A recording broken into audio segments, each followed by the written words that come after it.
top story tonight, a big change for mailing in ballots in Utah County during a presidential election year. The county is no longer paying for return postage. News specialist Lindsay Ertz joins us live now. Lindsay, who made this decision? Jeannie and Mike, the clerk in Utah County, Aaron Davidson, says he made this decision because he wants to keep custody of these ballots in Utah County. It's what they call chain of custody, and he believes that when they go through the post office, they don't have as much chain of custody as when they go through the drop boxes. He also believes that that this decision will save taxpayers money. The main reason is I'd like to maintain custody of the ballots. And when it goes through the mail-in process, through the U.S. Postal Service, we lose custody of that. Whenever we handle a ballot, the Utah County office, we have to have 2 people there at any time.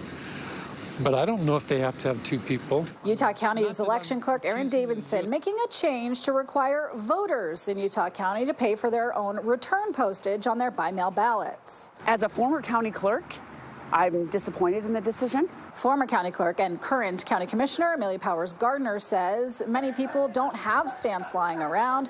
She also worries about who it could hurt. The folks that traditionally utilize the return postage are elderly population, those with disabilities, people that are in more rural areas, really the people who it's really hard for them to get out and about, which is why they're utilizing that service in the first place. Davidson says he is trying to push people to use drop boxes. So I'm trying to do everything I can to move people to the 3 free options. Basically, drop it in a drop box, vote in person, or early in-person voting. There's 3 ways to do it for free. So if you want the option and the convenience of doing it through the Postal Service, you have to pay for that convenience.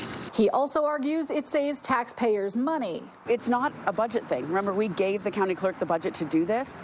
This is a policy decision. This is him purposefully trying to make it so that people don't mail their ballot in because he doesn't prefer vote by mail. I like the process that it's mailed out to people.